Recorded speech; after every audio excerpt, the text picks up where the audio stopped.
ഇടതുപക്ഷ സർക്കാരിൽ ഒരുപാട് വിശ്വാസമർപ്പിച്ച് കേരളത്തിലെ മൊത്തം കർഷകരുടെ പ്രതിനിധിയായിക്കൊണ്ടാണ് മുരിയാട് കർഷക സമരം, മൊത്തം കർഷകരെ പ്രതിനിധീകരിച്ചുകൊണ്ടാണ് മുരിയാട് കർഷക സമരം 2007 ആരംഭിച്ചത്.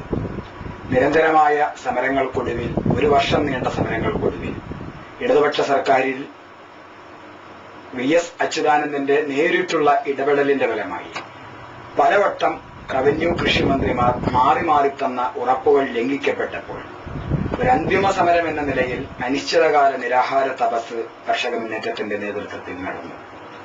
2007 ഒക്ടോബർ 13 ആകുമ്പോഴേക്കും കേരളത്തിലെ ഏറ്റവും വലിയൊരു ജനകീയ മുന്നേറ്റമായി ആ സമരം മാറുകയും കേരളം മുഴുവൻ ഭക്ഷ്യസുരക്ഷയുടെയും നെൽവയൽ സംരക്ഷണത്തിന്റെയും ഒരു സന്ദേശം എത്തുകയും ചെയ്തു.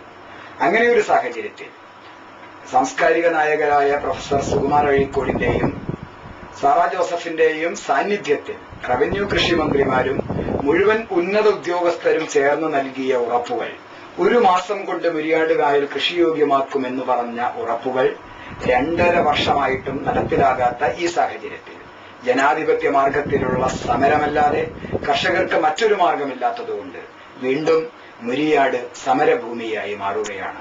മാർച്ച് 7 സമരത്തിന്റെ 3ാം വാർഷിക ദിനത്തിൽ അനിശ്ചിതകാല സമര പ്രഖ്യാപനം നടക്കും. ഈ മാർച്ച് 3 3 വർഷത്തിനിടയിൽ ഒരിക്കൽ പോലും മുരിയാട്ടേക്ക് തിരിഞ്ഞു നോക്കാത്ത മുഖ്യമന്ത്രി നേരിട്ട് പന്തലിൽ വന്ന് പറഞ്ഞത് കൃഷിമന്ത്രിയെ വഴിതെറ്റാതെ മുരിയാട്ടേക്ക് അയക്കാമെന്നാണ്. കൃഷിമന്ത്രിയും 3 തവണ പറഞ്ഞു ഞാൻ മുരിയാട് വരുമെന്ന്, റവന്യൂ മന്ത്രിയും പറഞ്ഞു ഞാൻ മുരിയാട് വരുമെന്ന്. മുരിയാടിന്റെ ചുറ്റിലും ഈ 3 വർഷത്തിനിടയിൽ 30 തവണയിലധികം കൃഷിമന്ത്രി വന്നുപോയി. പക്ഷെ മുരിയാട്ടേക്ക് മാത്രം വരാനുള്ള മാനസികാവസ്ഥ എന്തുകൊണ്ടോ അദ്ദേഹത്തിനുണ്ടായില്ല. അതുകൊണ്ട് അദ്ദേഹത്തിന്റെ മാനസിക നില നന്നാകാൻ വേണ്ടി ഒരു പരിഹാര പ്രദക്ഷിണം മുട്ടിലിഴഞ്ഞ് ഈ മാർച്ച് 3 ഞങ്ങൾ തൃശ്ശൂരിൽ നടത്തുകയാണ്. അതോടൊപ്പം മറവിക്ക് മരുന്നായി ബ്രഹ്മി ചികിത്സ നടത്താനുള്ള ബ്രഹ്മിയും ഞങ്ങൾ ജില്ലാ കളക്ടറെ ഏൽപ്പിക്കും. അത് മന്ത്രിമാർക്കോ സർക്കാരിനോ ആരാണോ സർക്കാരിന്റെ പ്രതിനിധി അവർക്ക് ആ ചികിത്സ നടത്തി ഓർമ്മശക്തി വീണ്ടെടുക്കുകയും നൽകുന്ന വാഗ്ദാനങ്ങൾ പാലിക്കാൻ തയ്യാറാവുകയും വേണം. ഞങ്ങൾ പുതിയ ആവശ്യങ്ങൾ ഒന്നും പറയുന്നില്ല. മുരിയാട് കായലിലെ 11,000 ഏക്കർ വരുന്ന കൃഷിയിടങ്ങൾ പിതാമഹന്മാർ പ്രകൃതിയോട് സന്ധി ചെയ്ത് രൂപപ്പെടുത്തിയ കൃഷിയിടങ്ങളിൽ കൃഷി ചെയ്യാനുള്ള സൗകര്യങ്ങൾ ഏർപ്പെടുത്തി തരിക എന്ന് മാത്രം. അതിന് സർക്കാർ പറഞ്ഞ വാഗ്ദാനങ്ങൾ നടപ്പിലാക്കുക. ഇത് വീണ്ടും കേരളത്തിൽ നശിപ്പിക്കപ്പെടുന്ന നെൽവയലുകൾക്ക് വേണ്ടിയുള്ള മലയാളിയുടെ ഭക്ഷ്യസുരക്ഷാ സമരമായി വളരും എന്നതിനൊരു സംശയവുമില്ല.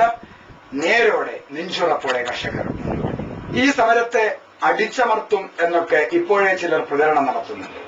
അങ്ങനെ അടിച്ചമർത്താൻ സർക്കാർ സംവിധാനത്തിലൂടെ ശ്രമിക്കുകയാണെങ്കിൽ തീർച്ചയായും എങ്ങനെയാണ് തീവ്രവാദികൾ സൃഷ്ടിക്കപ്പെടുന്നത് എന്ന് മുരിയാട് കർഷകർക്ക് ചരിത്രത്തിൽ സാക്ഷ്യപ്പെടുത്തേണ്ടി വരും എന്ന് മുന്നറിയിപ്പ് നൽകാൻ യാതൊരു മടിയും കർഷക മുന്നേറ്റത്തിനില്ല.